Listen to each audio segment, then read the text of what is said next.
Hello, Guardians of Dominion. Project Hero War here.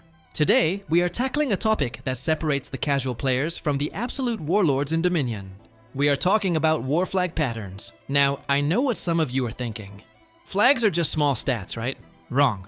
If you are ignoring your flag patterns, or worse, if you are just slapping random patterns onto your flags, you are literally throwing wins away. I have seen accounts with maxed out heroes lose to weaker teams simply because the enemy understood the math behind these patterns. Because this system is so complex, I have divided this guide into a comprehensive 3-part series. This is part 1, covering the essentials, so make sure you are paying attention. In this video, we represent a complete masterclass. We are going to cover everything from the basic slots to the hidden removal costs that can bankrupt your emerald stash. We will break down why attack patterns beat defensive ones. We will explain why accuracy is actually a trap for most players.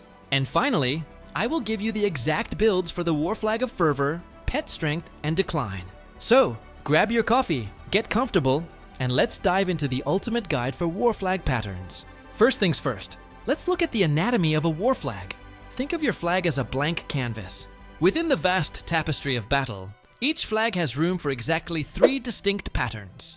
That is your limit. 3 slots to define whether that flag is going to be a shield wall or a nuclear weapon. You have a few options to choose from here. You can go for physical attack or magic attack to boost damage. You can go for armor or magic defense to keep your team alive. Or you can choose accuracy, which is designed to counter dodge heroes. But here's the catch. The key to success isn't just picking 3 random good stats. It is about synergy. It is about choosing the right combination for that specific flag's intended purpose. If you mix a defensive pattern on a flag meant for a glass cannon team, you are diluting your power. And trust me, the game punishes you for making mistakes here. Before we even start equipping things, we need to talk about the economy of flag patterns. This is the part that hurts if you don't listen. Altering patterns comes at a serious cost. Let's say you made a mistake. You put a physical attack pattern on a magic team's flag, and now you want to take it off. If that pattern is gray rarity, you are lucky. It is free to remove. If it is green or blue rarity, it's going to cost you some gold. That is annoying, but it won't ruin you. But once you start playing with the big boys, the price skyrockets. Removing a purple pattern costs 100 emeralds. Okay, manageable. But an orange pattern? That demands a substantial investment of 1,000 emeralds just to unequip it. And if you messed up a red pattern, that comes with the highest cost of all. 5,000 emeralds. 5,000 just to fix a mistake. That is basically the price of a decent skin sale or a bunch of sphere summons. To avoid unnecessary expenses, strategic planning and foresight are paramount. You do not want to be the player who wastes 5,000 emeralds because they didn't watch this video until the end. So, where do we start? Let's delve into the heart of flag patterns. We are going to spotlight the 2 most pivotal ones first. Magic attack and physical attack. These 2 are the absolute kings of the current meta. These patterns exert a profound influence on a hero's skills and combat prowess. They serve as the cornerstone of your battlefield performance. Let's look at the numbers. A maxed out magic attack pattern boosts stats by up to 16%. The physical attack pattern enhances stats by up to 14%. Now, 14 to 16% might sound small on paper, but you have to understand how scaling works in Hero Wars. These upgrades greatly enhance a hero's offensive capabilities. But it is not just about raw damage output. The reason these are vital is because they directly impact how a hero's skills function. In Hero Wars, every skill relies on 3 main attributes. Magic attack, physical attack, or health. By improving these stats, you aren't just making your auto attacks hit harder. You are seeing improvements across their entire skill set. Let me break it down with some examples so you can see what I mean. Take Julius, for instance. Julius relies heavily on his physical attack stat. Why? Because it strengthens his matrix shield capacity. As his physical attack increases, so does the shield's resilience. This provides better protection for himself and his allies. So, a physical attack pattern on Julius is actually a defensive upgrade too, when you pair him with Nebula, whose support abilities are also influenced by physical attack. Their combined defense becomes even more formidable. Then look at Dante. His foresight skill grants him a bonus to dodge. But guess what that skill scales off of? His physical attack stat. So with each boost from the flag, Dante becomes more adept at evading enemy attacks. This helps him survive longer in battle. It is the same story for healers. Healers like Thea or Martha. use their magic attack stat to calculate their healing output. By boosting their magic attack via flag, they can heal their allies more effectively. This ensures their survival during long fights. Or look at Sebastian. His skill set benefits massively from increases in his physical attack stat. A higher stat means increased critical hit and pure damage percentages from skills like Battle Song. This makes him a much more potent support hero. Basically, offensive patterns are fundamental to a hero's development. Commanders should always prioritize upgrading these patterns first to secure victories. Once your offense is sorted, we move to defense. Let's delve into the realm of defensive flag patterns. Specifically, magic defense and armor. While often overshadowed by their offensive counterparts, these play a vital role. The magic defense pattern can reach up to 24%. The armor pattern goes up to 18%. These are huge percentages. These substantial increases in defense can dramatically impact the outcome of battles. They offer a crucial layer of protection. In the hierarchy of priorities, these come just after attack patterns. Here's the best way to visualize it. To truly grasp the impact, let's look at Cleaver. At maximum development, Cleaver's magic defense is around 49,000. His armor is around 52,000. By applying maxed magic defense and armor patterns to him, these stats shoot up to over 61,000 each. That is a boost of roughly 9,000 to 11,000 points. In practical terms, this equates to the effectiveness of adding a brand new skin. But here's the magic part. Unlike a skin, which only works on one hero, flag patterns apply to all 5 heroes in your team. This means that by utilizing these patterns, you effectively bestow the equivalent of 5 additional armor and magic defense skins to your entire team.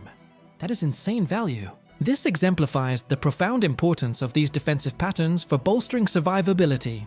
Now let's explore the intriguing realm of the accuracy pattern. This is a unique offensive pattern that targets the dodge stat of enemy heroes. It sounds great, right? Countering dodge seems essential. But while the accuracy pattern wields significant influence, it is often considered less essential.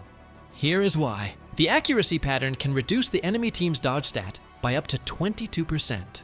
However, it is important to note that the effects are limited to heroes with dodge stats. That typically comprises only about 10 heroes in the entire game. Because of this narrow focus, the priority of the accuracy pattern falls way down the list. It is strictly below magic defense and armor. But wait, I can hear you asking, what about Dante? Doesn't this destroy Dante? That is the burning question. Dante is renowned for his high dodge. And yes, when facing enemies wielding the accuracy pattern, Dante's dodge stat may initially be compromised. He might be vulnerable at the very onset of battle. Yet, the narrative shifts quickly. Once Dante activates his Foresight skill, he boosts his dodge to extraordinary levels. And if he is with Nebula, his dodge reaches astronomical heights. At that point, the 22% reduction from your accuracy pattern becomes largely negligible. It's a drop in the ocean. While the accuracy pattern may inflict damage early in the battle, its significance diminishes the longer the fight goes on. Therefore, it is advisable to prioritize the development of other patterns first. Treat accuracy as the final touch to your strategic arsenal, not the foundation. So, how do we combine all this into a winning strategy? Combining flags and patterns is a strategic endeavor. For players with a limited roster, maybe you only have one main team of 5 heroes. Your choice here is crucial. Begin by assessing your team composition. If your primary damage dealer is a magic hero, opt for the magic attack pattern. If they are physical, prioritize the physical attack pattern. Since most tank heroes already get huge armor from their artifacts, it is wise to balance this out with the magic defense pattern as your second slot. Then for the third slot, double down on offense if you can, or fill the gap in your defense. Now, for the advanced players, if you have an extensive roster for Grand Arena or Clash of Worlds, you need a different approach. Aim to create 2 defensive flags and 1 offensive flag. This maximizes your options. Here are my specific recommendations for the specific flags. First, the War Flag of Decline. Avoid using this as a defensive flag. It can inadvertently weaken your defense against armor penetration heroes. Instead, focus on offensive patterns for this flag. Load it up with physical attack, magic attack, and accuracy. Make this your glass cannon flag. Next, the War Flag of Fervor. This flag emphasizes tank-based strategies. It lends itself perfectly to defensive configurations. Consider incorporating 2 defensive patterns here. Armor and magic defense. Then add 1 offensive pattern, tailored to your tank's damage type. Finally, the War Flag of Pet Strength. This is your versatile option. It is suitable for both offense and defense. I recommend opting for 2 offensive patterns here: Magic Attack and Physical Attack. Then supplement it with the Magic Defense pattern to bolster resilience. In conclusion, mastering the art of combining flags is essential. Whether you are crafting a defensive stronghold or devising an offensive onslaught, the synergy is what matters. Do not just copy what the top player on your server is doing. Look at your specific heroes. Look at your specific stats. And please, for the love of your wallet, plan ahead so you don't have to spend 5,000 emeralds to move a red pattern. By strategically selecting flags, you can unlock the full potential of your heroes and emerge triumphant. The key to success lies in careful planning, foresight, and adaptability. This was just the first piece of the puzzle, so don't go anywhere. Part 2 is coming very soon, and we're going to get even more advanced. If you found this guide helpful, make sure to smash that like button. It really helps the algorithm push this info to other players who are struggling. And if you haven't already, hit subscribe and turn on notifications. We have a lot more deep dives coming soon to help you conquer the realms of Dominion. Together, we shall rise to new heights of glory.